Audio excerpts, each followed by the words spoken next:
Hanna Time. Cornelius, Brad, Hanna. Mark Mancini, the Madman, coming in a little bit for the Hanna Mancini madness.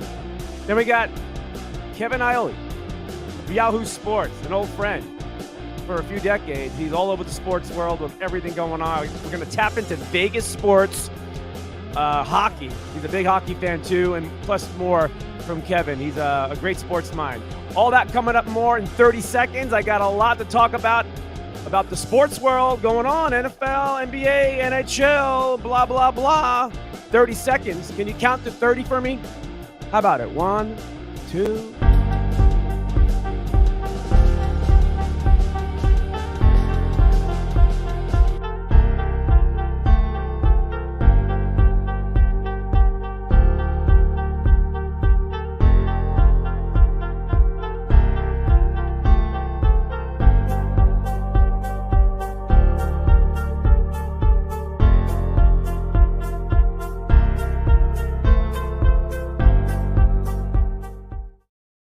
All right, Cornelius, Brad, Hanna, right here with you on a Thursday night.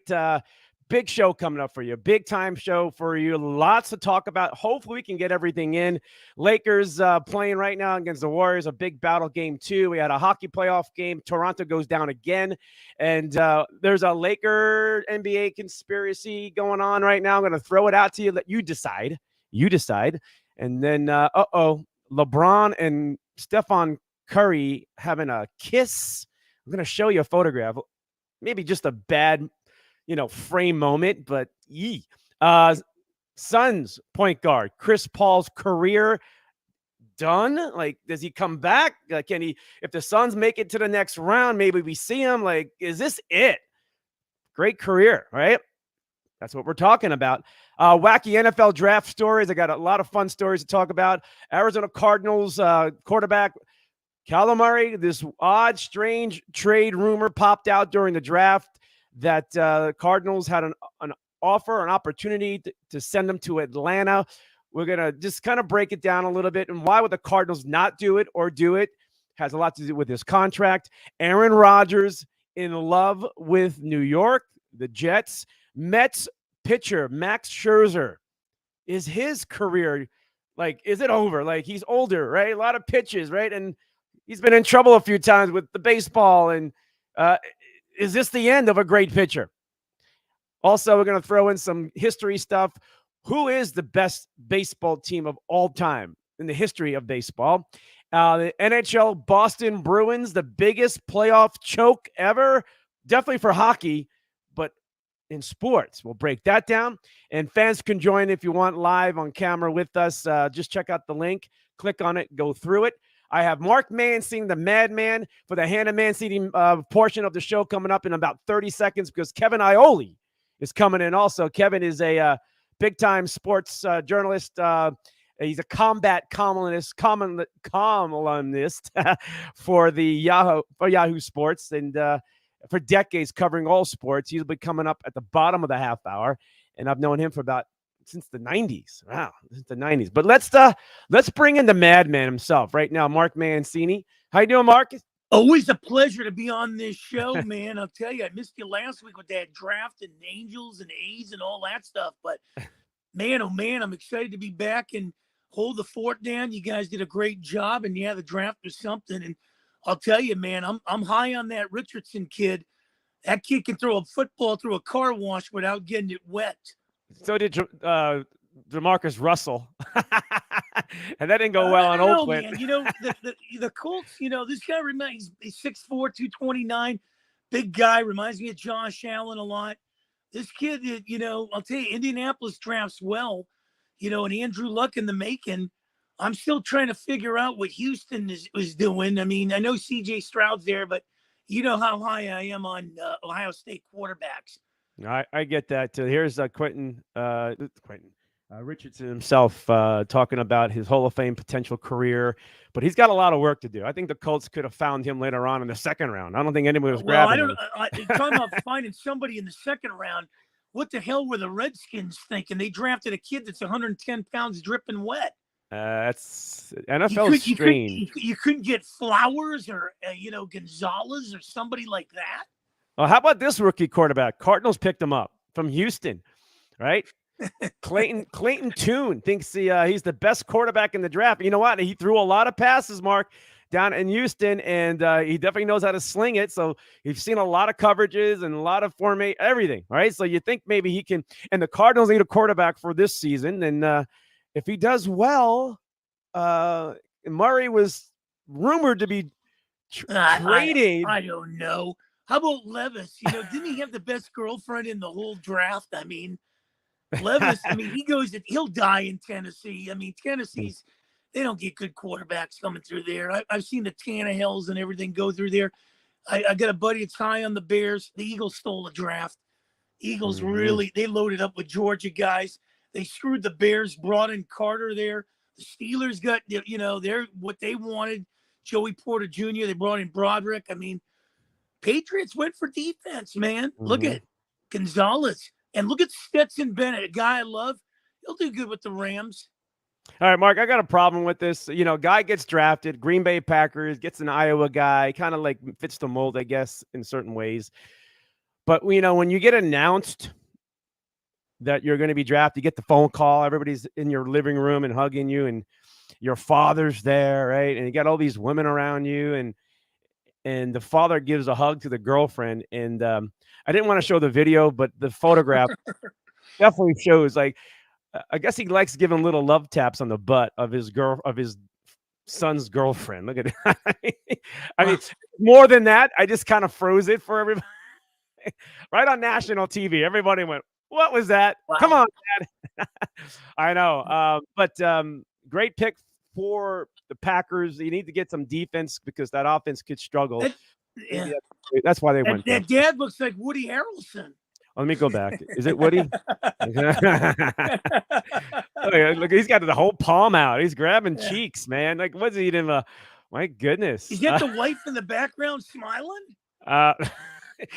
It was very awkward. I mean, it was like three women around. I don't know which one was the girlfriend, right? But then I saw this one. I'm like, oh, man, it just got worse. Well, I'll tell you what, Green Bay's going to win 5 games, man. Then they're going to figure out, wow, what did we do? They had 20-something years of Favre and Rodgers, and now it's back to wearing bags over your heads. And the Packers will be probably on TV once a week. That thing will come down to probably maybe once a year. Who knows? I hear you. Hey, Mark, before we get into the Jets and Rodgers stuff and how he's just having a good time in New York, I want to throw this back in. We talked about it. The Atlanta Falcons rumor. Ooh, I love supposedly, that. The supposedly the Cardinals had a possibility of trading him to Atlanta during draft day and all that stuff. But the money's an issue, and supposedly the money was a problem. I don't know if this is a journalist, a podcaster who just needed some attention, because that happens sometimes, and you just throw stuff out there. So here we go. This is a breakdown. All right. And I got to give some credit to some people out here who put this up there. But this is the cap situation. If the Cardinals traded Murray last week and before the 2023 season, they actually will save about $6 million for next year's cap space, right? So and then after that, it balloons. So if they do not trade him before this season, okay, it's going to balloon big time. If you look at it, I have it circled if he gets traded. I see that. You're saying it's going to go more up than the federal interest rates? Because that balloon too. Yeah. Well, I mean, if they trade him, the Cardinals save a ton of money, right? But if they don't trade him, you're looking at $250 million team salary. That's a team salary cap, right? I mean, it just balloons big time. So the Cardinals would be wise to trade him if that was the case. But there's still time. But I need to show you people that, because there was a lot of talk today.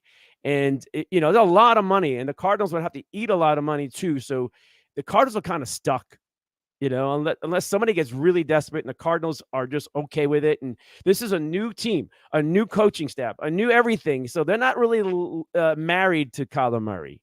Right? This is not a marriage. They don't have to do nothing. And Mr. Bidwell himself, Michael, made a decision to change everything. That means Kyler Murray could be changed out. Well, whoever blinks first usually loses. The Cardinals blinked by giving him the big contract.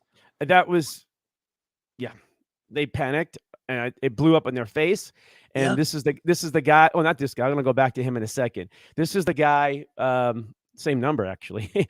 yeah. That the Cardinals drafted later on, and could. I mean, we'll have to wait and see. But this guy has got a lot of experience down in Houston. So, as a Cardinals, could be his debut next season as a rookie for the Cardinals, and then things could get interesting if this guy plays Well, well enough. Seattle did really good in the draft, and I think everybody in that division is going to be looking up at Seattle. Mm-hmm. I mean, the Cardinals, the Rams, and maybe the Niners can challenge Seattle. We'll find out. But after that showing against the Eagles, I think that's on everybody's, tape now, how to beat the 49ers, even though they were, everybody says they were injured and everything. I'm not sold on the Niners going in the season without a probable quarterback. Yeah, I know. I mean, everything's That's a so big wide yeah. open. Yeah. This is one guy, Cardinal player, Buda Baker, supposedly asked for a trade or maybe it's pressure, but he does say something here, right? And you can read it, but basically talks in this nice tweet and everything else about how nobody thought he could. They told him to stay in college, by the way. Don't go to the draft. He ends up being drafted by the Cardinals in the second round, ends up being a Pro Bowl, ends up doing all these great things. He's a star of the league, one of the best secondary guys, blah, blah, blah, right?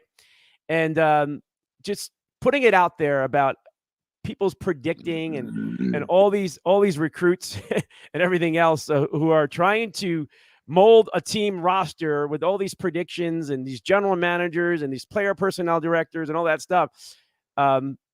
This goes to show you that if you do your homework and you know what kind of talent you get, you're going to hit some big ones here. Cardinals, that's probably one of the few big ones they hit in a very strange and long failing draft of the last few years. But that's Buda Baker right there. And speaking out for all the unknowns out there, you still never give up because a lot of people didn't expect him to be where he was too. And he's a small guy too. Yeah. So the NFL draft, right? The NFL draft. That's how it goes. And we're going to have more surprises, names you never heard about that are going to star in the league. So we're going to sort of get out of the draft mode, Mark. But I Love New York saying has been pretty popular. I wonder if this guy's wearing that T-shirt. Aaron Rodgers. He's going to Knick games. He went to Ranger games. He's just out there. And he says he's having the best time. Well, the change of scenery, man. You know, look at him. He's got his offensive coordinator there. He's got his receivers there. Cobb just came over. He's got an offensive line and a defensive line. You know, the only drawback to this, the AFC is the SEC, and the NFC could be the Big Sky Conference. They got some quarterbacks, don't they, in the AFC East? Yeah, I mean you're going to have to win at least 10, 11 games to really have a chance. Yeah. You might have to win 9 in the NFC. I mean, it looks like the Patriots are going to be in last, unless they surprise us. If Cousins goes anywhere near that AFC too, you know, then you got 2 bad divisions except Seattle and maybe Detroit holding the fort in those. Cousins got 1 year left on a contract in Minnesota. And what were the Redskins thinking? I mean, I love the Skins on the NFC side, but what are you thinking, man? I mean, you could have got. I can't believe they passed on Flowers and Gonzalez. There's a lot a lot of teams passed out. I was wondering what was going on with the Cardinals when they traded out and they traded back in. I thought they did a great job. You could have brought a guy like Levis in who went to the second round. Right. But we'll have to wait and see. More about Aaron Rodgers. Then he ends up at a Ranger game with current teammates. And, you know, it's been a blast. I'm going to show you some video, okay? Remember Sauce Gardner? Yeah. I think I got Saucy here. Is Saucy here somewhere? Let's see. I got a lot too. I got a lot from this. I got to look for my Sauce Gardner video. If it's not here, it's okay. But let's go with Rodgers at a Rangers game, and this is kind of how the action was when he showed up last week.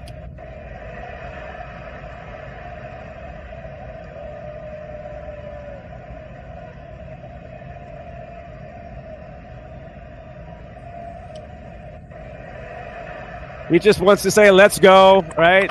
That's his first public appearance in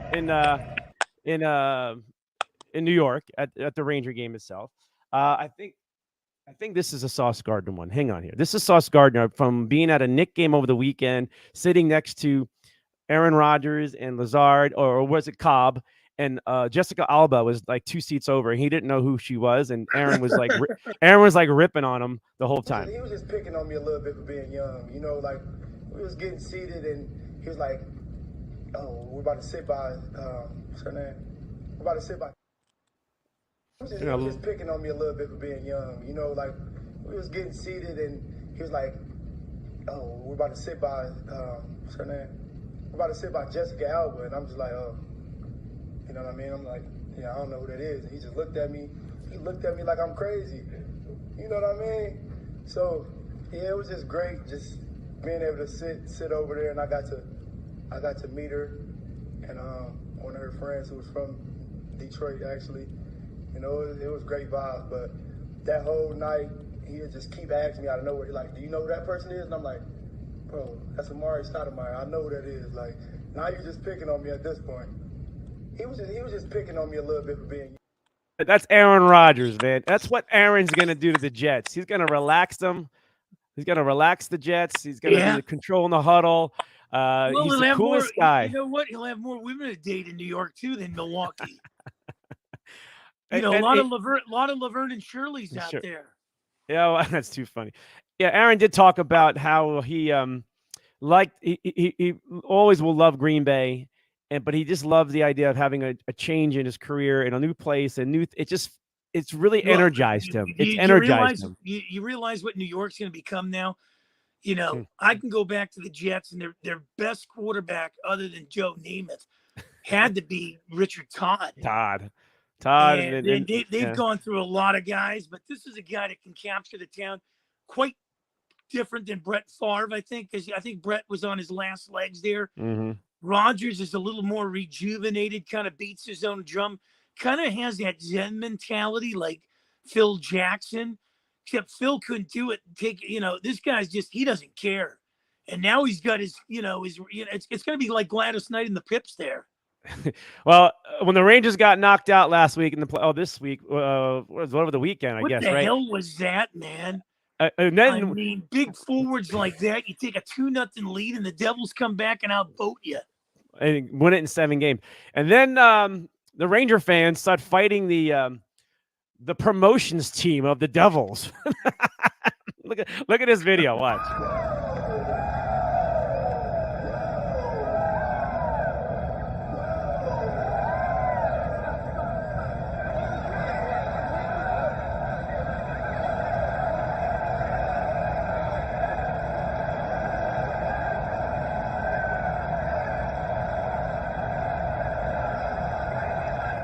I mean, it's just. Well, you know what? What you have there is the Devil promoter fans are just saying, "Hey, we're not a Mickey Mouse operation no more." And they're yelling, "Wayne Gretzky said you were." So there's a little misunderstanding. That's too funny. All right, but this, we're gonna stay NFL until we clear out all this stuff, and then we're gonna go NBA and the Lakers and conspiracy things and theories and things like this. I got to show you something about the Lakers stuff that's gonna be kind of wild. What the heck is Kelsey doing? The Kansas City Chiefs at a concert, drinking a beer with the Lombardi Trophy, and he spikes it like Gronk does with a touchdown. Watch this. This is nuts. Watch.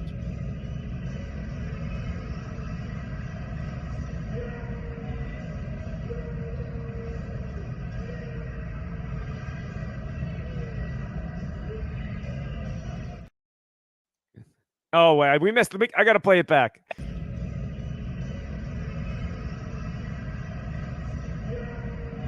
The video froze, but hang on. Here we go.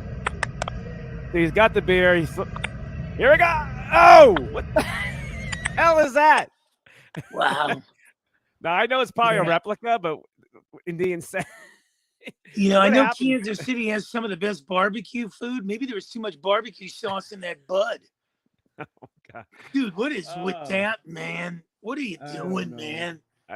It's clueless. I don't know what this next video is. It just says DeAndre on. Oh, DeAndre Hopkins. This is DeAndre Hopkins talking on camera about why he never said anything about being traded. I see everybody I see everybody tell me to stay. Who said I want to go? Who said I wanted to leave? I'm out here working, babe. What's up? I see everybody. So that's DeAndre Hopkins, and I think he still gets traded, Mark. Yeah. I don't know if between now and the trade deadline of next season where does he Man, report? can you imagine? Can you imagine him fitting in Baltimore or maybe New England? Mac It all Jones having. depends. It all depends on injuries at this point and how this plays out. Where In the hell December. is Ezekiel Elliott going? There's a lot of bodies of free agents and potential trades, and this is all going to play out when guys start to get injured during summer camps and things like that in preseason games. And So you yeah, know, because and next week the schedule comes out. yes. So we'll see. A little later than usual, and I haven't seen your home games yet. Who comes here and who do you go to? I just know the Giants come here. That's all I remember seeing that. But the Hopkins. I do a podcast with a girl that's a big Giant fan, Danielle Orsino. She's great, man. Her and I get in it when the Redskins and Giants get at it, but they just signed that dude to a $90 million extension. Well, I would say this, Mark. If Hopkins plays through the season, right? Does he come back? I mean, like that's the Cardinal scenario. Cardinal fans want to keep him because he's talented. Let me tell you, can you imagine him going to the Chargers? The Chargers, they would just light up the league. That kid they drafted out of Texas Tech. Then you got Williams, you got Eckler there. You bring a Hopkins, you got another guy. I mean, it's just unbelievable what the Chargers are doing. Well, we'll break it down a little bit further. Hopkins' contract will be, paid off a little bit into next season. And by a trade deadline, if a team is desperate and looking for a playoff hunt and they're right there, then some of that money is they don't have to pay, right? Like, yeah. And then maybe something. So it comes a little bit cheaper by the trade deadline. I think teams will hold out unless they get super desperate well before that. But as it gets closer, some teams are going to pressure the Cardinals, and the Cardinals will make that decision and most likely, I'm thinking maybe a second round pick because of the high interest for a team like the Chargers, say, I need this guy. Well, it's going to cost you a second round because you need it, right? Necessity. Oh, yeah, definitely. Right. So that's what I'm thinking. So the Cardinals have no pressure to trade him until that trade deadline. And if they don't, then they're stuck with him the rest of the year, and then we'll see it out. But Hopkins, that would be the thing. Hey, let me tell you something. You wouldn't believe it if I told you this. I might have been the only guy outside of Seattle that thought Seattle was going to beat Colorado, right? In playoffs, and right. Yeah, and I had Vegas over Winnipeg. Dallas winning. I love Dallas in the West, always have. But I lost out on the Kings. I thought the Kings would win. On the Eastern sideboard, the Rangers and Bruins dropped me, but I had the Leafs and the Canes. Well, the Leafs are down 0-2 now to Florida. I still think the Leafs can come back. Right. Well, I mean, they lost 2 games at home. This is a tough one. This is a really tough one. Hey, by the way, Golden State's up 67-56 at halftime, so they kind of sort of put it together. And, I'm going to stay with basketball with you because in about 5 minutes, Kevin Iole is supposed to pop in with us, talk more hockey. Yeah, I know my Bucks got rid of the Budman, man. I guess, they're trying to refocus and re-energize in the Cream City there. All right, Mark, first things first, here's a photograph for fans. What is LeBron and Stephen Curry doing? Wow. I'm sure it's a frame moment, and maybe they were going to kiss on the cheek, and it kind of met midway. But that is a pretty intense, passionate moment between Curry and LeBron. And that is like dead smack on the lips, brother. Wow. Well, let me tell you something. That could be dead smack on the lips, but man, the improbable move, the impossible, and I've been tooting his horn for quite a while. Joel Embiid finally gets the MVP over that regular season winner, Jokic, the Joker. I'm not sold on the Joker, man, and I'm glad Embiid took it. Philly's coming out of the East now. Well, the Joker, he led all these categories in statistically. Why?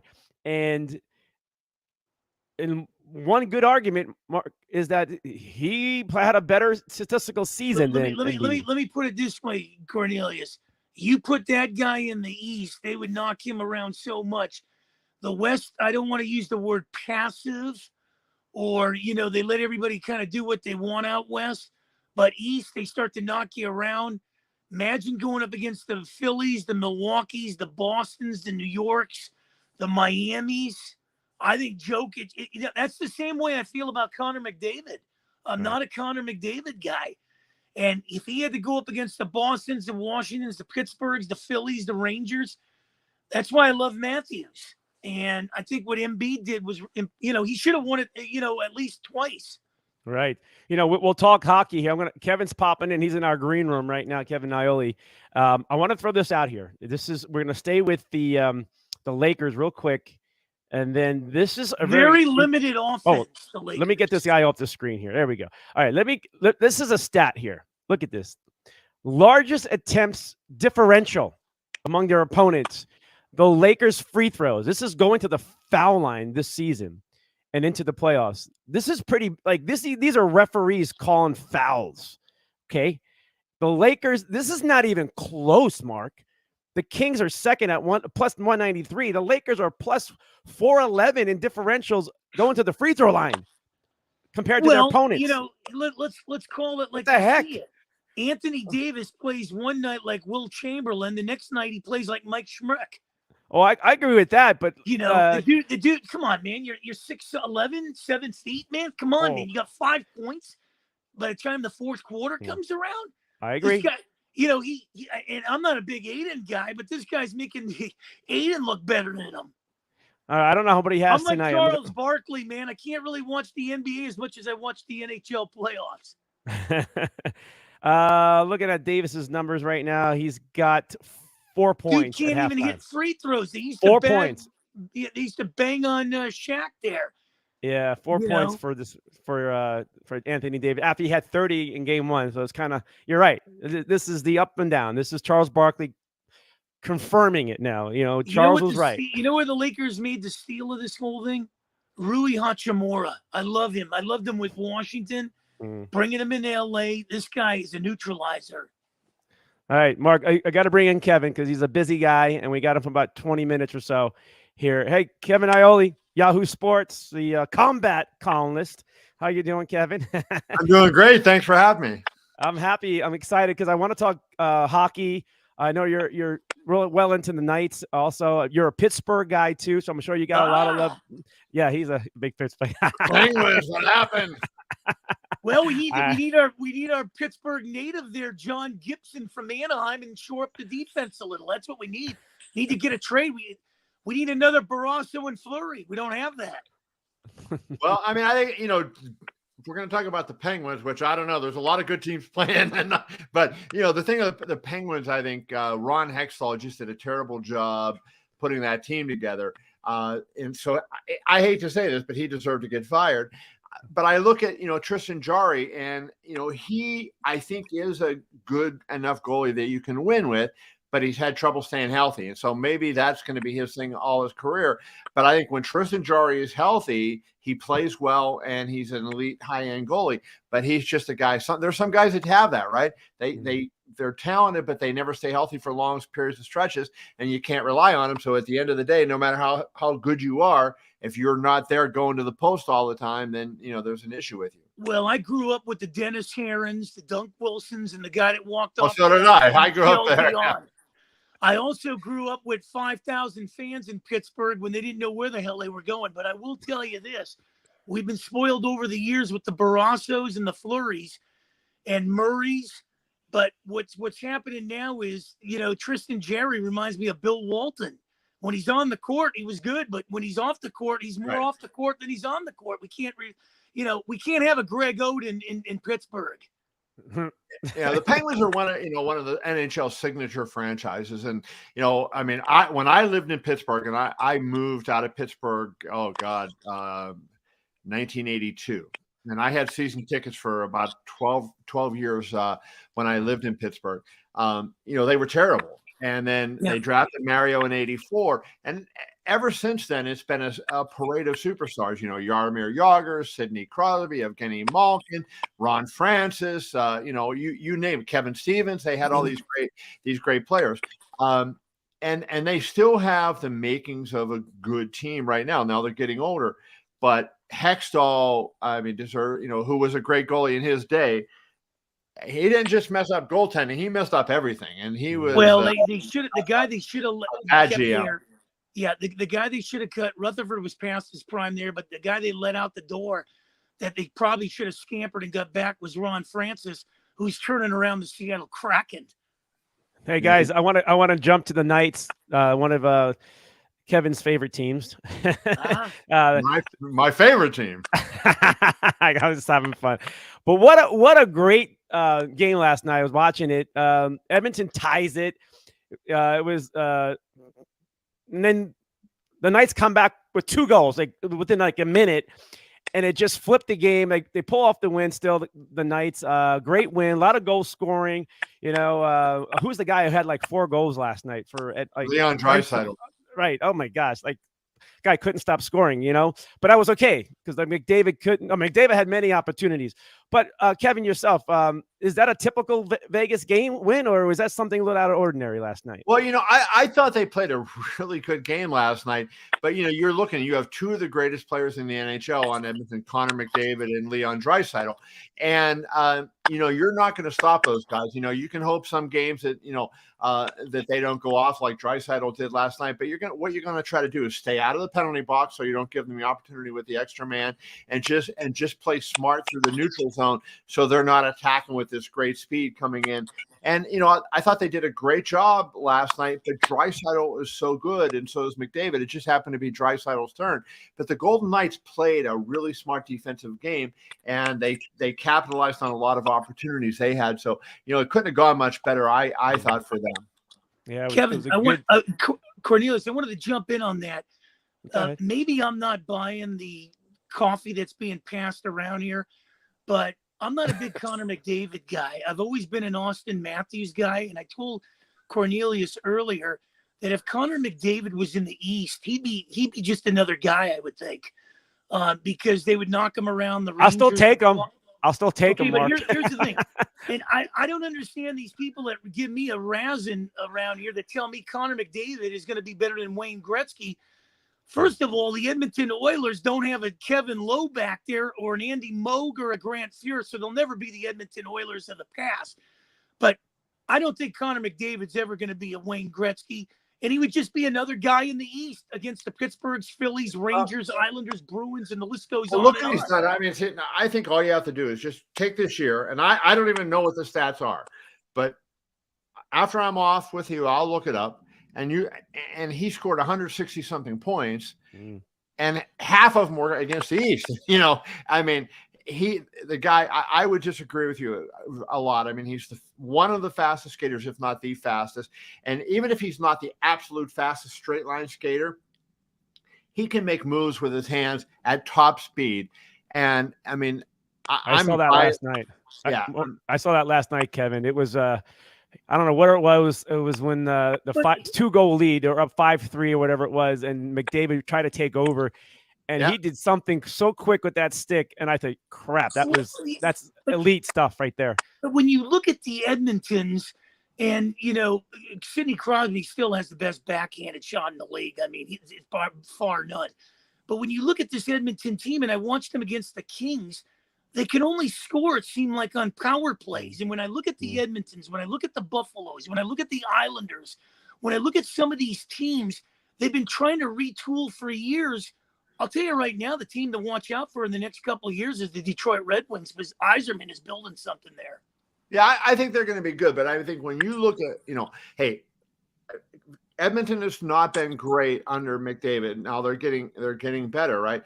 But I think, you know, you just look at what he has done, the numbers he has produced.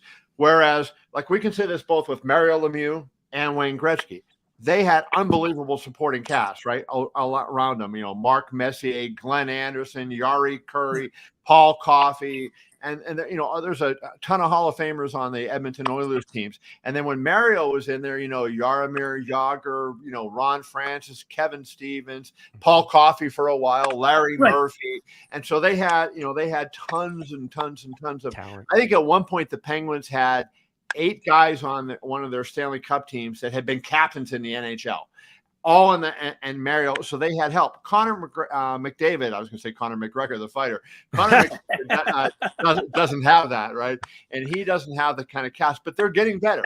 Like I think that Draisaitl is one of the best players in the NHL. Evan Bouchard, the young defenseman, has really made a big step up. Well, can't we agree on that? Maybe the Edmonton Oilers are looking like the Washington Capitals, and we're only going to get 1 cup out of them because, when you look at Ovechkin, he had Oshie and all those guys, Borowski and everything. They only had 1 cup, and that was against Vegas. Yeah. Well, I think, that's hard to say because we still have McDavid in his prime. We have Draisaitl in his prime. We don't know what they're going to do, with their team over the next couple of years. They don't have one yet. So that's a monkey on the back of Connor McDavid that he's got to knock off. Sidney Crosby did it. Sidney Crosby won 3 cups and a gold medal. I mean, he proved himself as not only one of the most talented players of all time, but as he was called by Mike Babcock, a serial winner. And I think that I think McDavid has that type of player. He's not as good a two-way player as Crosby was. A much better, even at Crosby's peak. McDavid a much better offensive player. But I think when McDavid is all said and done, he's probably going to be a top 10 scorer all time, and people are going to be looking at him as one of the top 3 or 4 centers that ever lived. Great. All right, guys. The possibility of Vegas versus Seattle in the conference finals, the expansion teams, it's there. I would love to see it. I think Seattle's a fun team to watch. I know Dallas has always been pretty strong too, but it's right in front of us. I hope we get that. I hope it's the Devils. Like all these teams, like Devils have been good they had a good run there, but as of right now, I think the Panthers are looking pretty strong. I mean, what they did tonight in Toronto, I mean, it just down 2-0 with the first 5 minutes with a desperate team in Toronto, and then just took it from it and going home back to Miami. But we're looking at the conference finals, looking forward to it, guys. Who's grabbing your attention is what I'm looking at. Kevin, you can go first, my brother. Okay, well, I think, look, Florida and Toronto series is really fascinating because if you look what Florida did last year, they had the best record in the regular season in the NHL, loaded with talented players. They made a couple of adjustments, but they bring in Matthew Tkachuk. But you know what? It took them time to gel, and they didn't get into the playoffs until the last day when the dumbass Penguins ended up losing to Columbus, and so that put Florida in as opposed to the Penguins. But it's not that big of a shocker when you look at what Florida's doing. As good as Toronto is, Toronto has a weakness in goal, right? Both Sergei Samsonov Sergei Samsonov, that's his father, Ilya Samsonov, and Matt Murray. I don't think either one are proven at this stage of their career. Matt Murray had those great years with the Penguins and then fell apart and has never really come back. Samsonov, who's playing in the playoffs for them, has been a decent goalie, but he hasn't shown that he's going to carry a team, on a long run and done anything. And I think, can Toronto come back and win the series? Of course they can. They have an elite team. But I think Florida, has a really talented team. I'll tell you what, though. I think coming out of the East, the winner of that other series is going to be good because those are the 2 best skating teams in the league. I think New Jersey and Carolina. And they have no really glaring holes, right? They both have good goaltending. They don't have the superstar Patrick Roy, Martin Brodeur goaltender, but they have guys that you can win with. And they have deep defense cores. They have a lot of forwards. They have a ton of speed. And, I think that's why the NHL this year is looking so good. We're talking about the East. We haven't even talked about the West. And there is a lot of really good teams that, you could make, if you told me before we went on and said, make a case for this team, I could make a compelling case for pretty much everybody still left, in the playoffs. Hey, speaking of Carolina, though, they have that trap defense. They play well in the corners. They grind. They're a very tough defensively, and they don't give a lot of room, and they're always in position. I know the Islanders had a hard time with that, and couldn't find enough shots on goal, or when they did, it just had a good goaltender there, and they're always around the net. They're defensemen. It seemed like that may separate them. Like the Devils were tired, 7-game series. They got their legs going somewhere halfway, but it was kind of out of reach a little bit. So I expect the Devils to kind of, and I tell you, they're fun to watch, the Devils. They are fun to watch. They make great passes. They skate in the open ice. It's really nice. It's like watching the Lakers in Showtime a little bit when they get down the ice. They're fun. But that defense of Carolina is really good. It's really good. Yeah. So but let's get back to the West too. I'm sorry. Does anybody know about Seattle? Like, it's kind of like, well, does anybody know Seattle exists? Well, you know, I'm not a you hockey should know fan. if Seattle exists. They got a lot of guys that like to hit. I mean, the average fan doesn't like. It's like they're going to show up in the conference finals. You know, what I mean, it's like I think we can agree on this, that when we're talking about the Florida Panthers, they kind of remind me, guys, of '96 when the Rats came out on the ice and Van Beesbrook was in goal, and they played Colorado that year. But this is a different Florida team. They got hot at the right time. They take on a Boston team that, is going down in history as, you can run through the regular season with points and wins. And even though, guys, when you look at the Boston Bruins, it's most total wins and most total points. Are they really better than the Montreal Canadiens that year that they passed? No, because I think the Canadiens had so many Hall of Fame guys on that team back then too. And when you look at the biggest disappointments in this playoff, not seeing the Penguins there and Boston, maybe the Bruins going home, Kevin and Hannah, you got to look at what the hell happened to Winnipeg and the Rangers. Big forwards with speed went down in a tizzy. Well, I mean, I think if you look at the, what's going on, let's just, talk about Florida's team. Florida, Alexander Barkov, Matthew Tkachuk. I mean, if you go up and down their lineup, and they're loaded, and Stahl, both two, Mark Stahl and Eric Stahl. So they have a lot of talented players, and they were the best team in the league in the regular season last year. Now the Bruins, let's address that situation. I thought they were the most playoff ready team. All those trades they made at the trade deadline, adding Bertuzzi, adding Orlov, all the guys that they added. How much better can you make a great team? And it looks like they're getting, but that just shows you in the playoffs. So, now you had two superb teams matching up, but because Florida had kind of an off year, a letdown after last year, people didn't give them much of a chance. But, Kevin, is that the biggest choke? Is that the biggest choke in hockey playoff? Boston Bruins, what the season they had? Yeah. I mean, you're going to be judged in your career. It's kind of like in certain sports, and quarterbacks, how many Super Bowls did you win? And the NHL, how many Stanley Cups did you win? Golf, how many majors did you win? Yeah. You're going to be judged by those biggest events. And this team, can you say it's the greatest team of all time? Well, I would say no, because, hey, look, as many wins and as many points as they put up, they lost. They had a 3-1 lead. They had the home ice advantage, and they got eliminated. And check this out. And they lost Game 7 at home. Look at this. Right. This is Mark, Kevin. This is seconds before the game-winning goal when they knocked out the Bruins. For whatever reason, they flashed goal for Florida on the screen before the goal went in. This kind of reminds me of the Red Sox and the Mets series of '86 when the congratulations Boston Red Sox or something. I don't know what it was. It's like it flashed on the screen, and the big and not only that, jinx. It's a jinx. Yeah, the biggest thing there is Patrice Bergeron. Does he come back? Well, I mean, they say he's pretty much done. Krejci as well. I mean, I think Bergeron retires. He's had a lot of injuries. He's, I think, 37 going on 38 right now. He has won a Stanley Cup, so he has that. So if he didn't have a Stanley Cup, I might say Bergeron's going to go at it one more time. But he has his cup. He's won a lot of individual awards. He's been on great teams. I think he's done enough, and I think you see him walk away. And I think David Krejci walks away. Then a lot of the guys they traded for, like Bertuzzi, like Orlov, like some of these other guys, are free agents. So I think the team that Boston's going to put on the ice next year is going to be vastly different than the team that they ended up with. So, I know there's going to be a lot of guys sitting there going, what a lost opportunity. What did I do?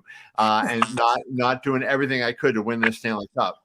Right Kinda now, like no score. Seattle and Dallas are in the second. Tough game there. I'm looking forward to watching the end of that one when we get off the air. But Kevin, I know I said 20-25 minutes. I guess we're at right now. But Vegas sports. I want to shift. Okay, the A's situation got a little sticky the last couple of days. Of them with the land and trying. I don't know. Can you explain that? Sure. Do you have more knowledge about that? That's really a big deal. Well, what they have to do is they have to get a bill in how they're going to collect the tax money to pay for the stadium over a 30-year period of time. So basically, they got to find the money to have a mortgage, right? So they're going to contribute $1 billion themselves, but they're estimating the cost to be at $1.5 billion. So they have to get $500 million from somewhere.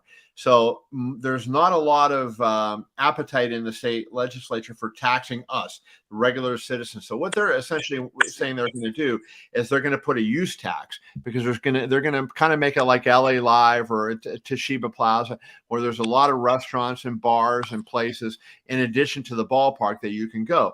So if you go there and you eat dinner at one of the restaurants there, that's going to put tax money into the coffers and pay down the debt that the A's use. So they don't want to go into special session. So the legislature has one more week to go. They're in session right now.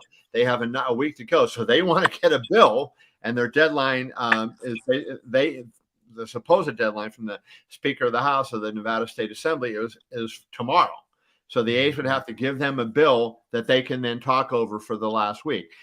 But here's what I think is going to go on. A bill will get jammed through whenever it comes in. If it doesn't come in this week, they'll bring them back in special session. And I don't think, there was a poll, I think the Review Journal did a poll, said, the most people don't want it because they don't want to pay taxes. But we heard that about the Raiders. We heard that about the Golden Knights. And when it's really on the table and when they're sitting there, they found a way to get those two done. And I think they're going to do the exact same thing here. They're going to give Oakland the tax plan that they want, and the stadium will be there done on that piece of land off Tropicana. Well, I don't want to use the redheaded stepchild here when I'm talking about Vegas, but when I look at Vegas, they took an expansion team, and that was the foundation and the structure on how to build a hockey team in Vegas. Seattle followed it, and all through the West now, that'll be the mainstream. Like Phoenix is trying to get the new stadium. And so it was their own child when I looked at the Vegas Golden Knights. Then you had these outsiders like the Raiders and now the A's coming in. And people aren't adapting to that in Vegas from what I'm hearing and seeing as much, because it's a team that's a carpetbagging team. The Raiders have gone from LA back to Oakland. Now they're trying to come in, and they were bitching and moaning that, nobody was showing up. Everybody was showing up. If the Bears came to town, the Chicago fans were buying all the tickets. But the hockey team has done it right. Kevin, am I on to something on that? When you get these carpetbagging teams that come into town, that people don't gravitate it as much as if it was their own as an expansion team? Well, every team situation is different, right? I'm a Pittsburgh Steelers fan, and I'm wearing the Steeler logo proudly right there. But here's what I'll say in rebuttal to your argument about the Raiders. The Raiders have been, in 2 of the 3 years they've been here, number one in revenue, and all revenue in the NFL. So ticket revenue, they've been number one, and just so it doesn't look like you're right on that element, because they're at the end of the day, Mark Davis doesn't care if you come from Phoenix or Chicago or Oakland or where you come from. Is just if you buy a ticket and you buy a beer and you buy a Raiders jersey and all that stuff, and people are doing that. And so the Raiders, I think it's an unqualified success. Now, the difference is, hey, you may have been a hockey fan before, you may not have been. The Golden Knights come in, if you're a longtime Las Vegas resident, say, hey, this is my team. This is, and they build it from scratch. So you have that bond that's there. But Major League Sports and especially and NHL. Hey, as much as I love NHL, it's the fourth of four Major League Sports. There's no doubt about that. You're going to bring Major League Baseball in here, and hey, look, the A's stink right now, but I guarantee you, when whatever year they come, hey, they could even be here next year. We don't know. They're playing at the ballpark for a couple of years while the stadium is built. They will spend money on free agents. They will spend money building this team up. And I'm not going to predict a pennant for the A's the first year they're here. But what I'm going to say is I think that they'll make moves to make the fan base happy. And, of course, we're going to get that NBA team. Andrews is building that entertainment complex that includes a 25,000-seat arena that should be up and running in about 3 years, and that's going to be done by the Silverton. And we're going to go from a team a city when I got here that had 0 major league teams. It kept getting all these minor league sports that were variations. Basketball leagues of 6'4" and under players, and indoor football and indoor soccer. To now, we're going to have the 4 major league sports. Maybe we're going to get an MLS team. We got a Formula One race. We got multiple PGA Tour events. There's no sport. We're going to have the Super Bowl. We're going to have the Final Four. It's just a huge win for Las Vegas, and Las Vegas is one of the best sports towns in the world right now. Yeah. Hey, Kevin, I was there in the '90s with you too. I know you were there before me, and you're right. You hit it right on. How that was just you couldn't even get into Vegas. Now it's probably, I thought Phoenix had all the sports because it's had a lot going on. But Vegas, to me, I know there's New York and there's LA, but for that little small area, it's a small town in a big way. It's a big small town. Is maybe the best sports town in the world because of everything about it. And you in what is it? A quarter of a mile from the hockey, the Raiders, and where the baseball stadium is going to be. Say, yeah, I think right between the 3 of them, it's like a square mile, right? And crazy, crazy. And now then you're going to have the basketball team just a little bit south of where the Allegiant Stadium and the Raiders are at. So, when that eventually happens, you're going to have that corridor right there. The only thing I don't want to think about is the traffic is already a nightmare down there. And you add 2 more giant venues to it. And hey, look, this is not, we could have 3 of those 4 teams playing on the same freaking day. Yes. And imagine what it would be like, where you're trying to drive somewhere and you're in that zone because, I don't think they're going to do much with the strip. They're going to try to make roads around the stadiums to make ingress and egress easier. But I'll tell you what, that's where, we have to get transit, train system. Transportation, and public transportation is sorely lacking in Southern Nevada. And they have to make it better than it is, which is terrible right now. And that comes at a cost, and that comes on the public's back too. So while I love having all these teams here, and you don't hear me complaining about it, but it's not free. And we all pay for the fact, the opportunity to, whether you go to the games or not, to have these billionaire owners bring their teams in. Well, let me ask you something real quick, Kevin, on that front, where Oakland just got ransacked now with the Raiders and A's. Yeah. And I got some former friends. And the Warriors went to San Francisco. Yes, right. But here's the thing, and I've always said this: if an owner claims, like the Seattle Supersonics were jet to the Oklahoma City, and God forbid, I'm glad the Pittsburgh Pirates that one year didn't go to Colorado before the Rockies came there, or New Orleans. But do you think it's fair for a fan that's been supporting this team for decades, for an owner to carpetbag that team out of the town? Shouldn't there be something in the collision there where if an owner comes in, hey, if you claim you're losing money, then you need to sell this to a local investor to at least keep it in the city for all that support that was there? I think teams like the Kansas City Omaha Kings, Supersonics, and the list goes on and on. It's really not fair for the guy that's been paying that bill. Mark, I'll say this: Vegas has got money. People come in with money. That's probably why they could put fannies in the seats, even if it's not the local fan base, which I think the locals I'm going to give an example of like Arizona again. They had nothing here, right? Cardinal fan base grew. It takes time. The kids grow up because family. It's going to nurture this whole thing, and it's going to have its base deeper as years go on, right? And they're off to a great start.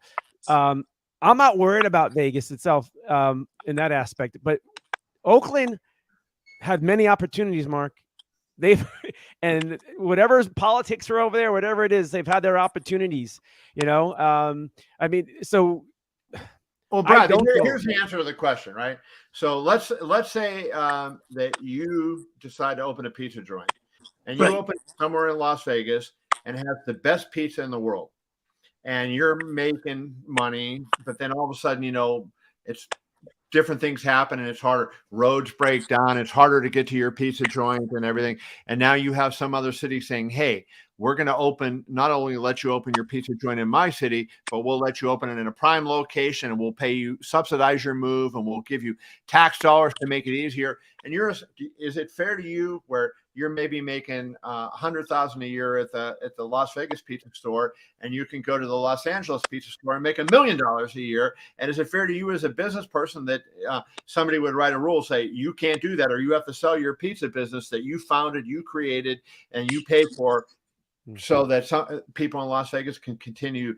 That's business, right? That is the way people run their businesses, and you put your business where you think is going to best succeed.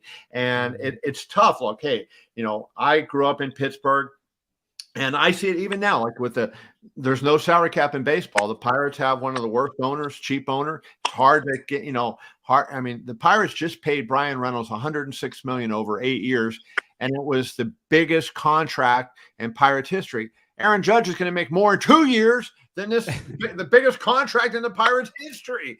And it's not inherently fair, but that's business and that's the way it works. So I think, I understand your point and how you feel, but it's also like, that's life. And we're not, they're not putting restrictions on us in the general business world. So why should we put restrictions? Well, yeah, but to counter that, let's say somebody like Charlotte that's been starved for baseball for so long, or Portland, or maybe we go into, Nebraska or something, and they have a billionaire owner or foreign money that comes in and says, well, we'll buy the Los Angeles Dodgers and we'll take them out of Los Angeles. Is it fair for all those decades of people filling seats and then all of a sudden the Dodgers aren't in LA? No, life isn't fair, right? I mean, hey, look, when Garrett Cole left the Pirates to go to or they traded him to the Astros, I was not happy, right? The Pirates traded Andrew McCutcheon years ago when he was MVP, and they traded him. I mean, life isn't fair, right? And it's just, it's the way it is. And business is like that, especially when there's million. If it's a paper route, my kid has it now, and I give it to the kid across the street next year because there's not much money, and it's more of a learning experience for the kid. But when you're talking about not only millions but billions of dollars, and I don't think it's going to be that long before we're talking franchise values of trillions of dollars, right? Because these franchises are worth $7-8 billion, some of them right now. 50 years from now, how much are they going to be worth?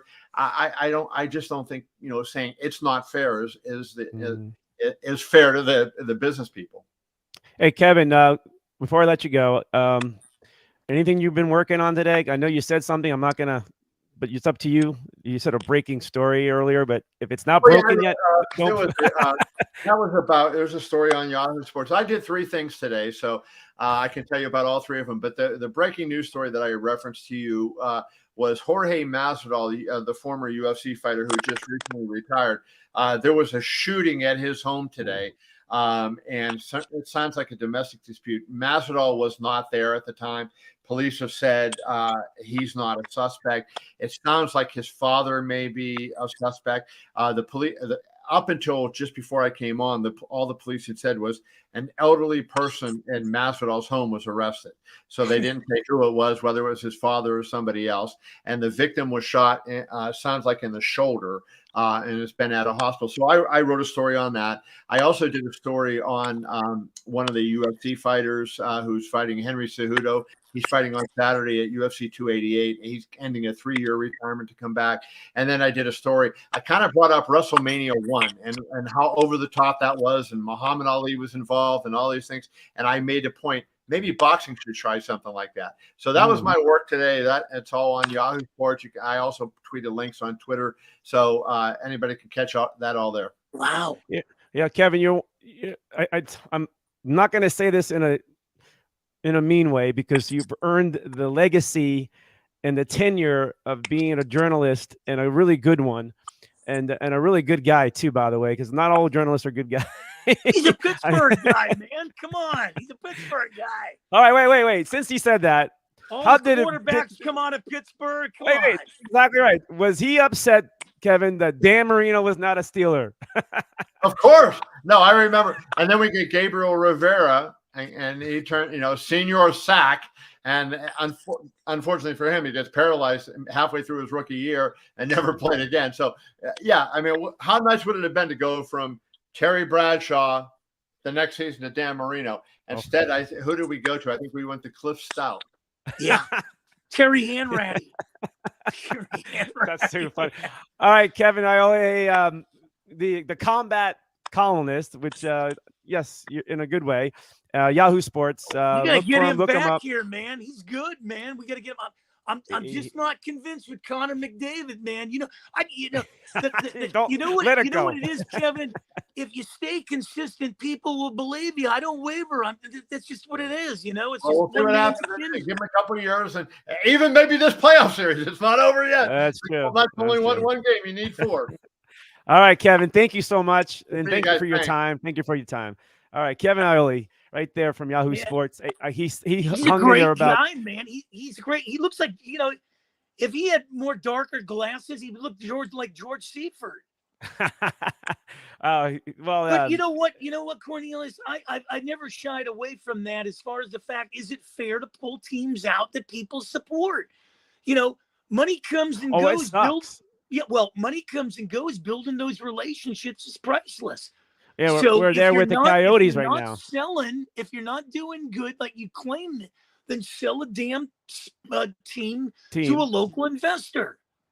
That's what the Coyotes are in that position, and they're hanging on to keep their hopes alive of staying here in Arizona. But you know darn well there's Atlanta and Houston and other places. Well, you know what? You know what it is? We don't think much of it because you go, oh, okay, the Pittsburgh Pirates, they'll go to New Orleans. Okay.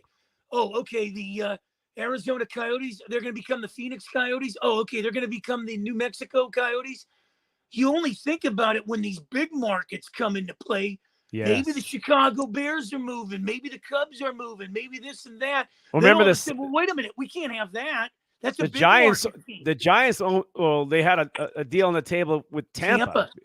Remember that? I think even the White Sox had a sticky situation too. How do you move out? How do you move the Oakland A's out of Oakland, where they put California on the map, winning 3 titles in a row? No other the Giants or the Dodgers didn't do that.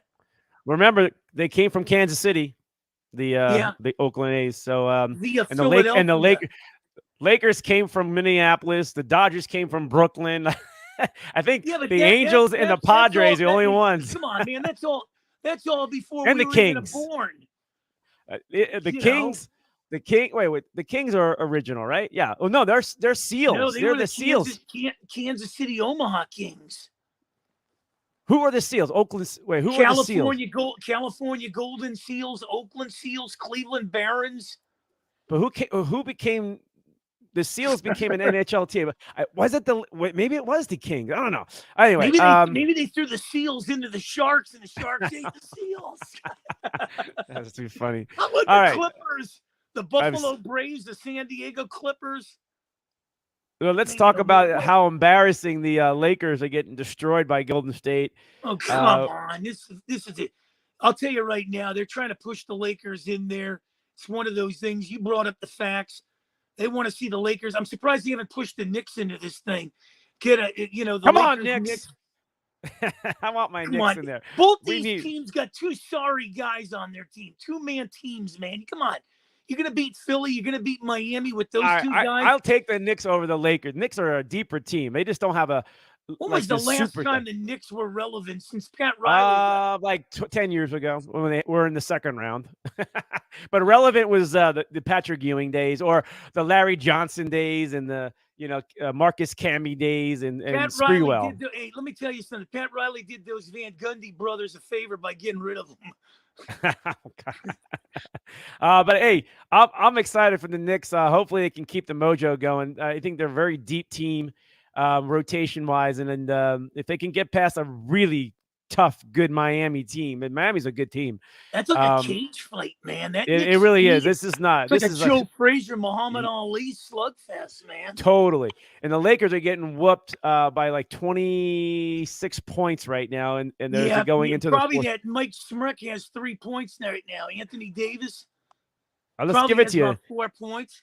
Anthony Davis has no 11... way is that dude in double digits. No, he is. He's got 11 points, but it's not doing much. How many rebounds does he have? I'm looking at the board right now. He's got about 7 rebounds.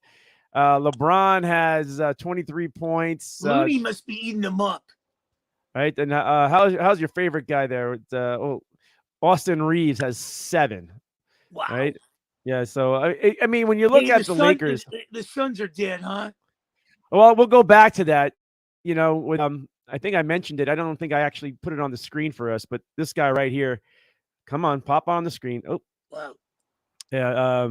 Chris Paul, is he done, man? Like if he comes back for a game 6 or 7.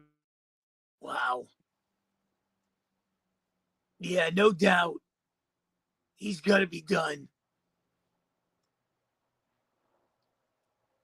Not a whole lot of faith and trust at that point, and they're already limited and thinned out on the bench. So the Suns really, wow, sadly, are in a bad spot, down 2-0.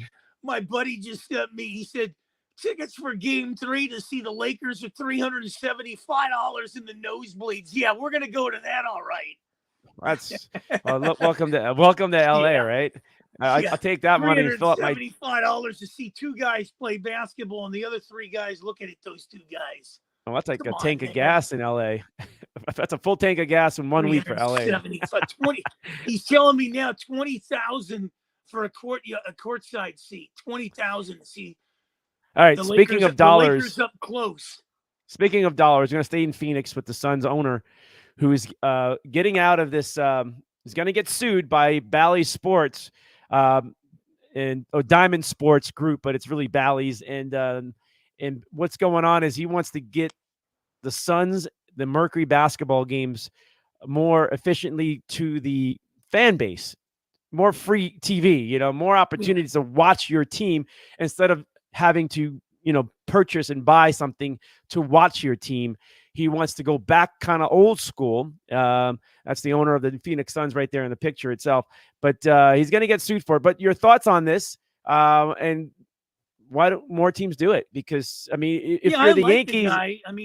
This is Phoenix, though. Go ahead. I like him. He's standing up. He's looking out for the fans. I kind of like that.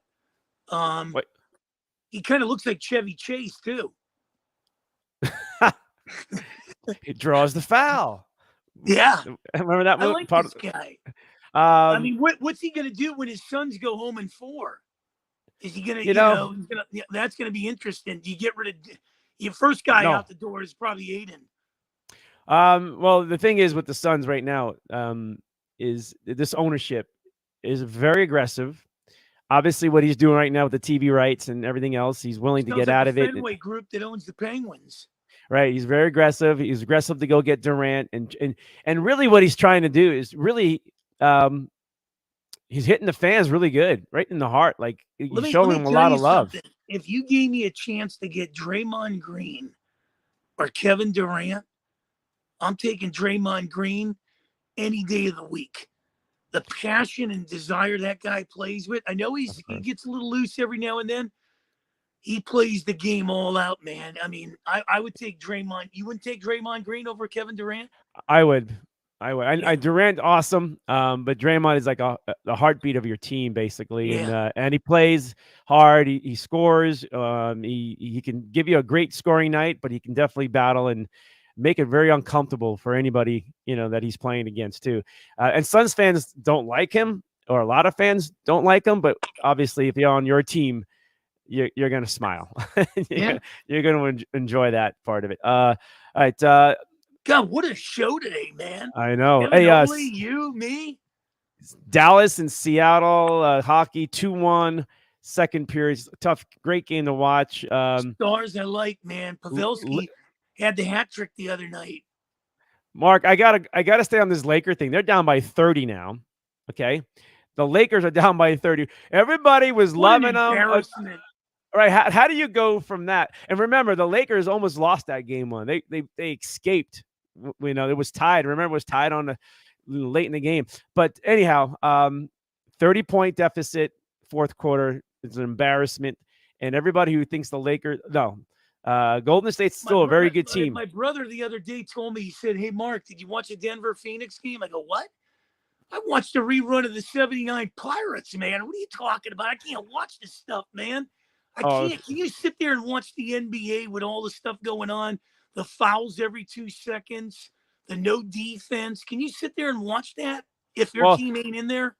The game 2, Suns and Nuggets, was low scoring for the most part. 80. But Yeah. are you going to sit there and watch? I mean, okay, if the Suns aren't there, are you going to? Did you watch? I didn't watch 2 minutes of a Denver, Minnesota. I watched almost every game. Like right now, I can't watch anything. I'm talking to you, man. But we're keeping an eye on it. But I love watching everything because I love to know what's going on and break it down. I thought the Suns were right there in game 2. They either got tired down the stretch, and the Joker he came alive, and Murray got a little bit hot towards the end and helped them out, and it was enough to pull apart and escape. But the Suns were there to win that game. It was totally different in game 1. But the thing is, they're down 2-0 going home, and yes, they need a win. They can't go down 3-0 to this Nugget team who can just light you up so fast. To me, the Nuggets, the Joker is for real, though. Yeah, I mean, he's still a very good ball player. Joker is wild, but I think Denver really has got a great shot if they to get to the finals. I mean, they really, really do, and that's something that they tried so much with Dan Issel and and those great days in Denver when the Nuggets, Alex English, right? The run and gun team of the Denver Nuggets way back when. They're that close. David Thompson. Right. They're that close. They're that close. I don't know. I think they're, you know what? I think they're built for the regular season. I'm not sold on the Nuggets. I think the Warriors could take them out. I don't think the Lakers take them out. Lakers couldn't take him out. I don't think the Suns can take him out if DeAndre Ayton decided to play like a big guy. I think Malone is a heartbreak coach. I think this guy leads them to the playoffs, can't win it, can't get him to the NBA championship. I'm not sold on the Nuggets. Jokic to me is a regular season center. If, like I said, you could take that guy and throw him in the East and he'd be an everyday guy. I mean, I would think the guy, he reminds me of Rick Smits. Remember Rick Smits in Indiana? Yeah, you're right. I think I give you that. I give you that. Can you imagine Jokic getting thrown around by guys like Embiid every night, or the Greek Freak, or Boston's guys, and getting softened up by some of those guys? I mean, Miami would knock him around. I mean, it's a more physical game in the East. They cut the game in half on you. It's kind of like a prize fighter. I was never Miami Sugar Ray Leonard's. I like the Roberto Duran's guys that cut the ring on you. In the East, the final 4 teams right now in the East are physical teams. There's no doubt. Philly, the New York Knicks, Miami, and any and one Boston. of those 4 teams can probably take out Denver. I agree with that. The East should win it this year. They should win it because I don't really see. I see a lot of scoring in the West, but I don't see a lot of defense. I got in one the West. team hanging in the West in the Warriors. I got one team hanging in the East in Philly. I think a Golden State Philly would be something. Of course. Wasn't it wasn't Golden State the Philadelphia Warriors or something like that? Yeah. I think at one time. Yeah. All right. Hockey, I'm pulling for the Maple Leafs. Come on, man. 1967. Let's go, man. Just keep it that way. You really like a Toronto fan? No way. Man. Toronto fans, no, I've had enough with Toronto fans. No, I have a good friends who are Torontos, but overall, I'm okay. Hockey-wise, I'm okay. I rooted for the Raptors, right? I kind of rooted for the Blue Jays way back when, but not now. I don't like rooting for the Blue Jays, but powder blue uniforms, man, they're neat, man. Blue Jays with the bird on it, the Blue Jay. Oh, come on. Oh my! I think every team should come out with a powder blue.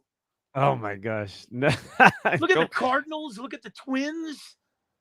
The Cardinals play like powder hey, blue. let me tell you, you got to get rid of your City Connect jerseys, man. What the heck is that? It's embarrassing. I don't like that whole thing. The Pirates going to unveil one in the end of June when the Padres come to town. But I saw Atlanta, the City Connect. Some of these, the White Sox look pretty good. The Angels. Hey, Mark.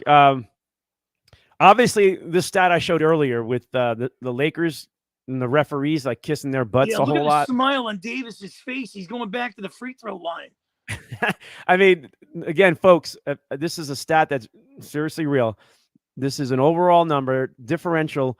The Lakers playing their opponents throughout the year and into the playoffs here of going to the free throw line by a plus 411. The next team was the Kings at 193. That's more than double the time in every game they go to. And because we have LeBron at bull crap. Now tonight, somehow, some way, Golden State. I mean, you got Stephon, Curry's there, so Curry's a good storyline for for the NBA still. But is this like LeBron's curtain call because he's getting old, and maybe they know something? Like everybody's coming out with all these conspiracy things, but that's a real fact number there, and no fan, an NBA fan, likes the fact that the referees are calling that. I mean, even the Suns head coach Monty said about it a few weeks back, about the differential of it. He was pissed off. Yeah. Going 40 times to the free throw line or something like that. It's like, and you're at the line 11 let me times. Tell you something. This Laker team is quite different than the West Chamberlain, quite different from the Showtime with Worthy and all those guys, quite different than the Shaq, Bryant and all those guys, and Gasol. This is let me tell you something. This Laker team is Gladys Knight and the Pips. And they drink Bud Light, just like this photograph. Yeah.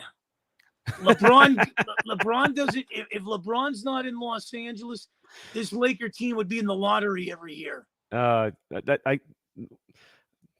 Explain that to me. Yeah. All right. Are you okay with LeBron walking off the court against Sacramento? 14 seconds left on the clock after all that trash talking series that it had, and to me, I thought it was classless. And Laker fans, I went on to a Laker group thing, and I blasted this out there, and a lot of Laker fans, they're kissing LeBron's butt. Even Laker fans are like, it's embarrassing if you're a Laker fan and you accept the fact that a professional like him, who has all the money in the world that he can have and all this, but he can still act like a baby. He can still act immature about this. I don't care how many battles and how many scratches and everything that you go through in a basketball game, by the way, and your sportsmanship. And they're saying to me, "Oh, screw that sportsmanship. You know what fine, but you shake their hands, right? Yeah. And if you don't want to shake their hands, walk past the dude and shake the next guy's hand. If hockey players who are tougher than you, LeBron James, you just, the arrogance of this guy is just beyond, right? Yeah. Hockey players lose teeth to a guy that he's shaking his freaking hands, right? Yeah. They're fighting, they're cutting each other up, they got all this stuff, and they're still shaking hands. All right, you're clearly immature, LeBron James. You are clearly immature. Boom. You definitely don't want to see a Lakers Phoenix. I would love to see it. Because, I mean, Laker. Hey, I'm feeling pretty good. Your Diamondbacks coming through Pittsburgh here in a few weeks. Did they win today? I think the D-backs won today. We lost 4 in a row, but we're still sitting on top of the National League Central. Fourth best record in baseball. It's baseball. It's tough. I mean, my Yankees were like a minor league team. They got guys out there, and they're barely at 500. We can't beat Tampa, man. Tampa's swept us 2 years in a row. They're coming down to earth. They're not the Detroit Tigers. They're not the 98 Yankees. They're coming back to earth. They have good pitching. Yankees are there. The Yankees are going through there now after Pittsburgh left. So. Oh, they may win one game, the Yankees, because they have none of their good pitchers. And how about the Mets? The Mets got swept in Detroit. Well, you bring up one here, and is this guy right here? Is this the guy, Max Scherzer? Is he done? I mean, he can't use his spitball, with the alcohol and the rosin bag way he's been using. Ever since then, he has not thrown well. He was not throwing well his last stuff. starting. His sticky stuff suspension may have affected him. I remember a couple of years ago when ball players are complaining about pitchers and Let their me tell grip you, on the man, ball. the Mets might go down as one of the worst teams money can buy, man. Verlander got blew up. I mean, he may need time to get the arm back into flow, but they've spent all that money, the Mets, and Scherzer may be done. Like there's something there, because don't you think the Dodgers would have kept him? No, I don't but, know. I'll tell you one thing. That's a hell of a series, man. The Padres and Dodgers. Padres have won 7 out of 10. The Dodgers are coming in after they swept the homestand of the Cardinals and the Phillies. Cardinals are horrific this year. Hey, Mark, I got 3 more things to go through, and then we can close it out, okay? Yeah. We're going to stay baseball, okay? And this is – I'm not a homer but I still believe the Yankees, a 98 team, are the best team from start to finish to finish off the season. It's very difficult. Ask the Boston Bruins. Ask the New England Patriots to have a great, great, great season. The Seattle Mariners of 2001, the Dodgers of 2022, right? You can have this legendary season, franchise season, baseball historic season, or sports, but you got to finish it. And the only team in this group, in this photo image I have here, are the 98 Yankees. All the other ones didn't win the World Series. The Bruins they got knocked out. You know what happened to the undefeated Patriots? I would say, one last time, the Detroit Tigers of 84, 35-3 start, finished it. The Yankees of 98 finished it. We'd probably give one of those Babe Ruth teams it to down there also. Did you ever catch one of their games, the 35-5 Tigers? I caught one of their games in Anaheim. No, I didn't. I just watched a lot of that, and I went to one of the historic year, and that was Willie Hernandez and all those dudes. Yes, it was a great year for them. I think the Miami Dolphins also, I got to say, they're undefeated team. 17-0. Right. There's like a good handful of teams that had these great historic seasons that finished. So you can have a great season, but you got to finish it to claim it. So I think the 98 Yankees were the ultimate one. I think they're the best baseball team ever season ever to have and finish it in that 98 team. Mark, I'm going to go a little bit off the sports grid, but I'm going to play a video, and then I got to play something that's kind of funny. This one is very serious. It's I got to give out a big hero to I think he's like a 13-year-old boy on a school bus. His bus driver, a female, on the radio complaining to dispatch that she's falling asleep or she's passing out. Yeah. She's passing out, and this 13-year-old boy does this.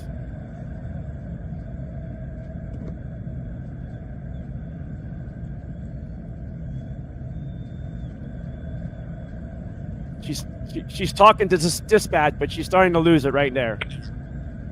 Now keep an eye on her. Her head will sink. Here it goes. She's driving a school bus. Wow. Now she's out. She's completely out. And here comes this boy who recognizes it. Look at her. That's so sad. Here comes the boy. Goes, what a hero. Yeah. And he's yelling. You can see the captions coming on the screen. He's yelling at his friends on the bus to use their phones.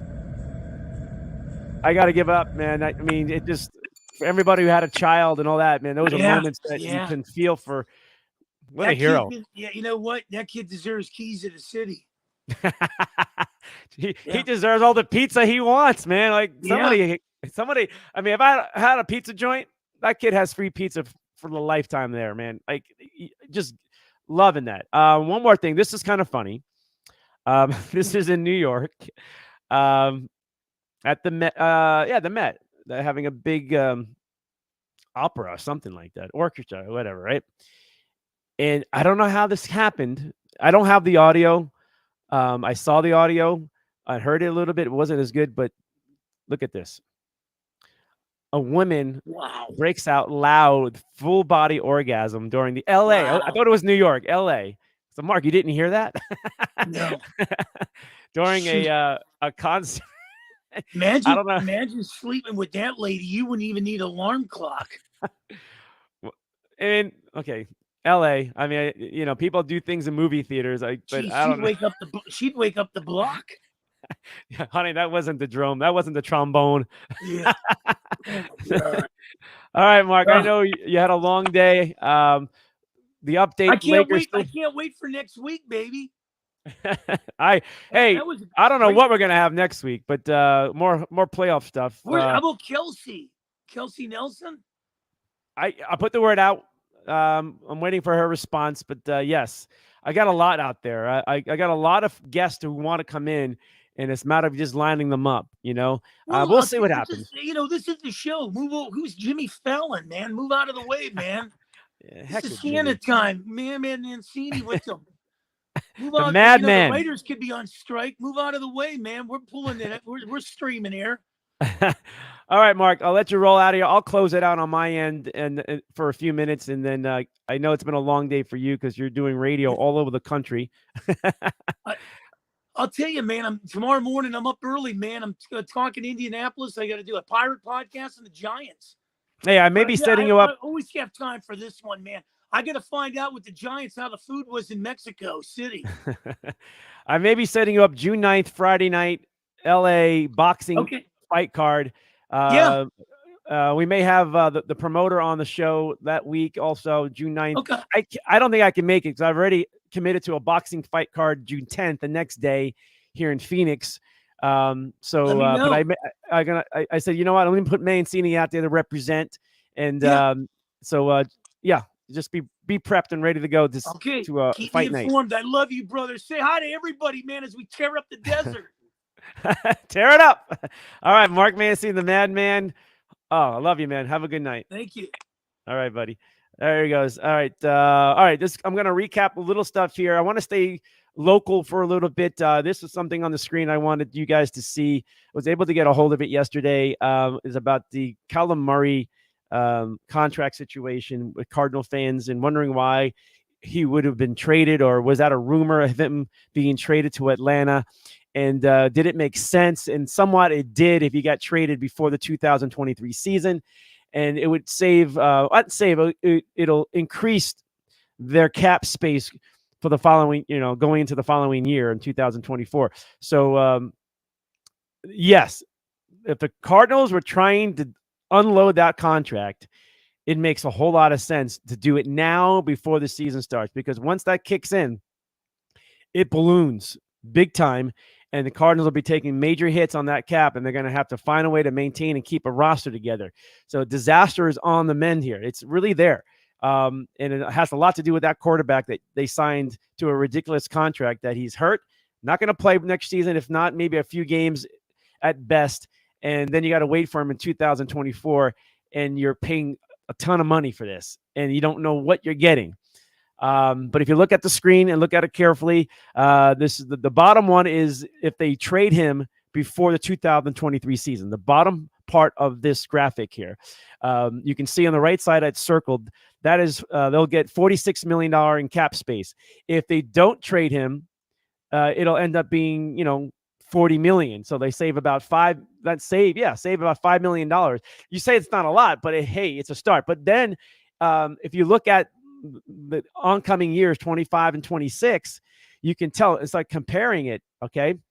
The Suns cap space, if they trade him now, right, will even be larger in 2024. It'll go up to $223 million plus, right, in 2025. And then 2026, the final year, it'll be all over $300 million in a cap space if they trade Kyler Murray before the 2023 season, right? So if they don't trade him, okay, then you can look at the top part of the graphic of Kyler Murray's contract, of the cap space that the Cardinals will take a hit on. It's a major difference. Compare the years, 2024 to 2024 of the top and bottom. The bottom part is if they trade him before 2023. So you can see how much cap space the Cardinals will save if they got rid of him before the season starts, okay? That's the sticky point, and that's big on the new ownership. I mean, the new regime. I shouldn't say ownership, a new regime of the Cardinals itself, and the head coach situation is they're not married to Kyler Murray. This is a whole they're going their way. And if somebody will jump in and take a Kyler Murray, you got to listen, because you're going to get an opportunity for long term for your organization. For guys like Monty, the general manager, and Ken and the Jonathan, the head coach of the Cardinals itself, they're in it for a few years, right? Long term. And so they're going to have to build, regroup, rebuild, do something here with the Cardinals roster. And Kyler Murray and DeAndre Hopkins are two contracts that if they can get rid of them, it opens them up and give them a year or two, and they can just reload and get some amazing young talent and start from there, and things will be nice in 2 years. Yeah, Kyler Murray wouldn't be your quarterback. Who is your quarterback? Maybe it's the rookie out of Houston they just got.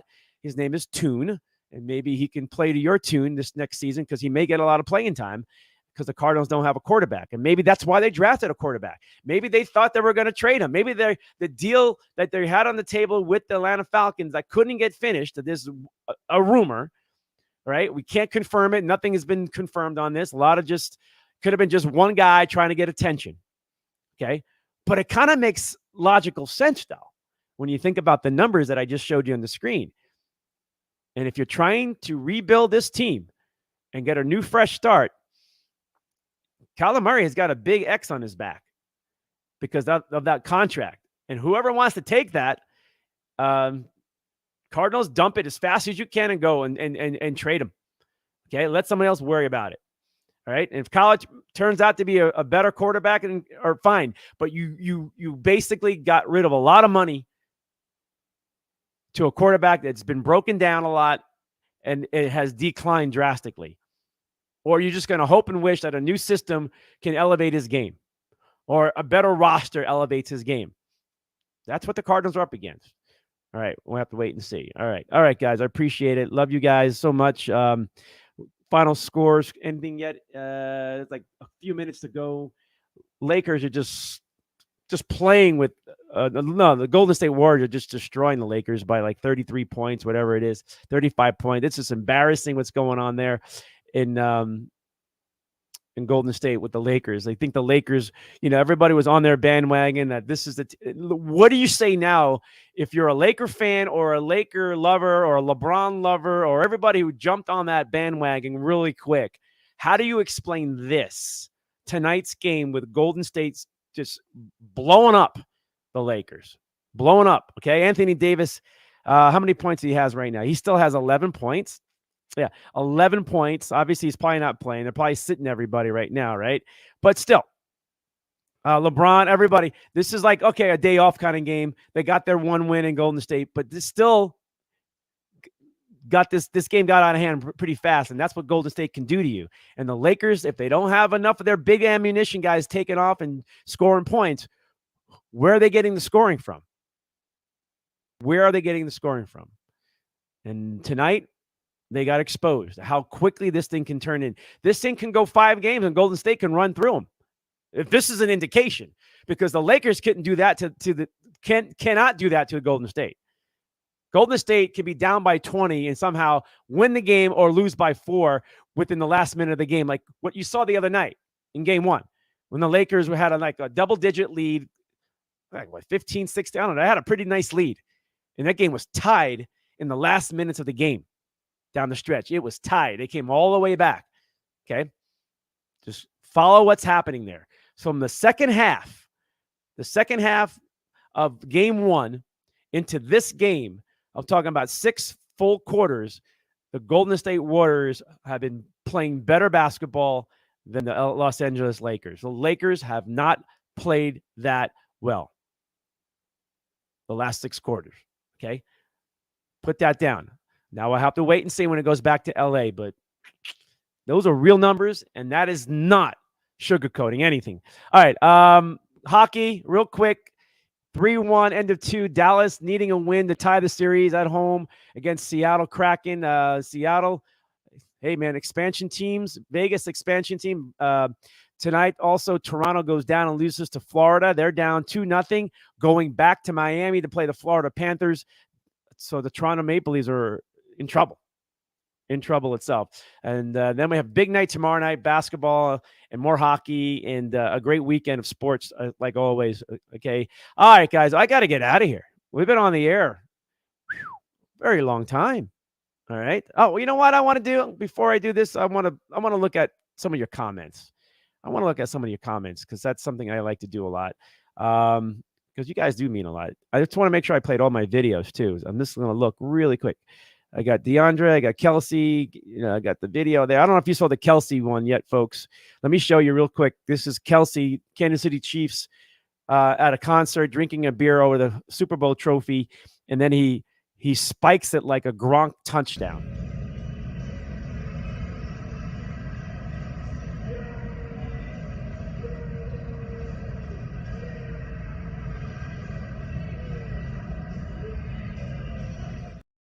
It's crazy. I believe it is a replica trophy, but still, it's like, I mean, what goes on, man? What the heck are they drinking there? What's in Kansas City? All right. One other video for you here. Let me see here. Here's a fight. Devil fans, or actually say the Ranger fans fighting a New Jersey Devil promotion team member, like one of the promotion team members that, get the fans all riled up and clap and dance and throw things, t-shirts, and right. This Ranger fan starts punching the promotion kid. It's what happens.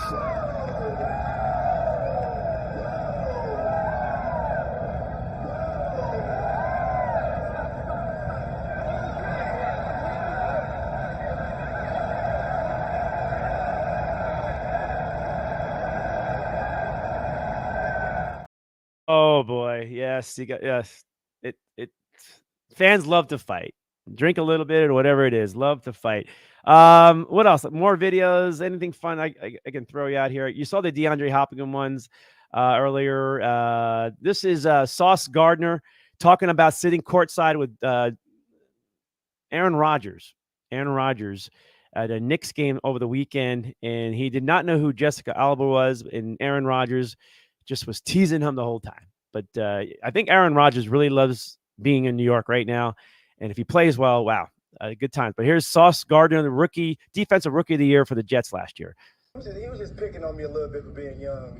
Like we was getting seated and he was like, oh, we're about to sit by, what's her name? We're about to sit by Jessica Alba. And I'm just like, oh, you know what I mean? I'm like, yeah, I don't know who that is. And he just looked at me. He looked at me like I'm crazy. You know what I mean? So yeah, it was just great, just being able to sit over there, and I got to meet her and one of her friends who was from Detroit, actually.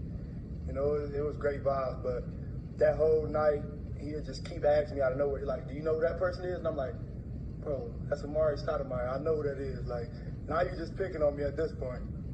He was just picking on me a little bit for being young. So Aaron Rodgers he's a joker. He's a cool cat, and that demeanor he brings to the Jets in that huddle is going to change that team for the better.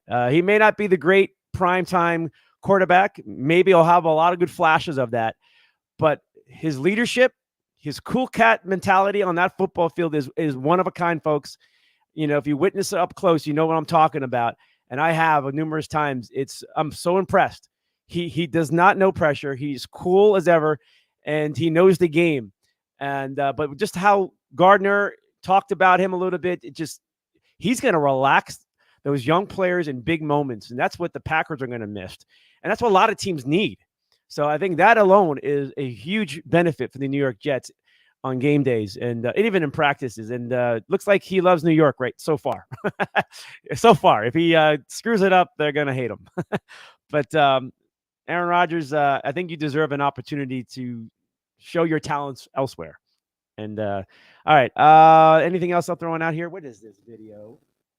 I didn't show this video. One more video. Okay, so I did this as a youngster. I grew up in Brooklyn, New York. Okay, and a lot of times we had to just go find things to do. Right, you hang out on the street corners and you just hang out a lot.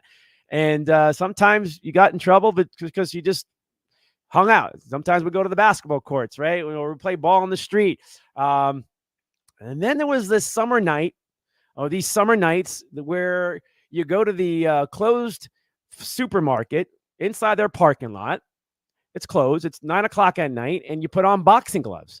And all your friends and people neighboring areas will come in and just challenge somebody, and you would fight. Not the bare knuckle style, with real boxing gloves. And you just get in a circle and you fight. And I saw this video, brought back memories. I remember I was in a few of those fights. I didn't lose, but I didn't like boxing because I really hurt one of my friends really bad. And thank God he was okay, but it just kind of bothered me to see all that blood. But this is a lot of memories. Here it is.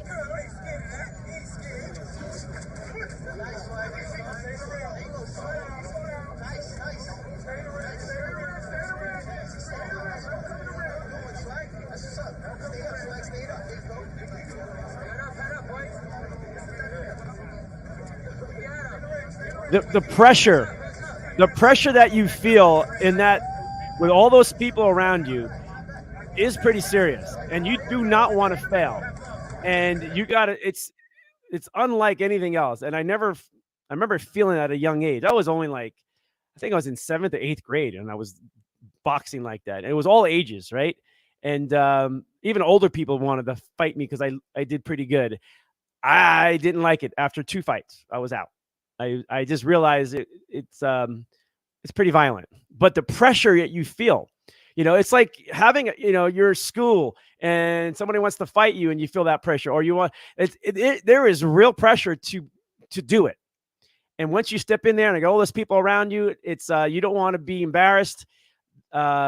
Yeah. But that brings back a lot of memories. And in a lot of ways, that's how boxing kind of and sports kind of got going, is from the streets. And somebody turned it into a profession and just paid people to do things like that.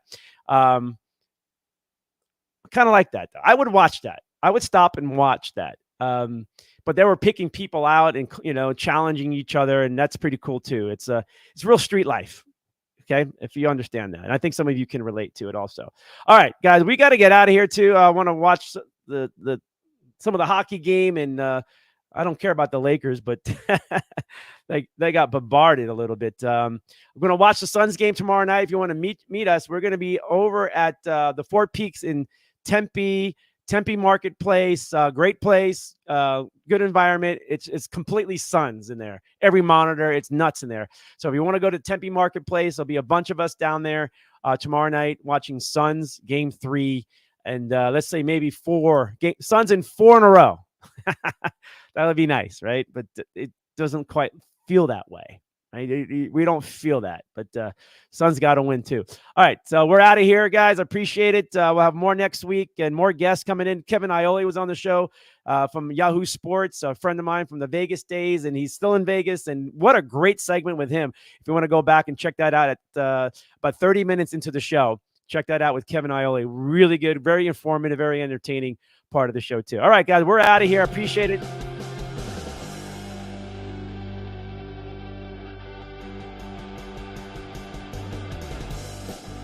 That's it. Cardinals. We got to see what happens with the Cardinals in the offseason now. All right, guys. See you guys. Have a good one.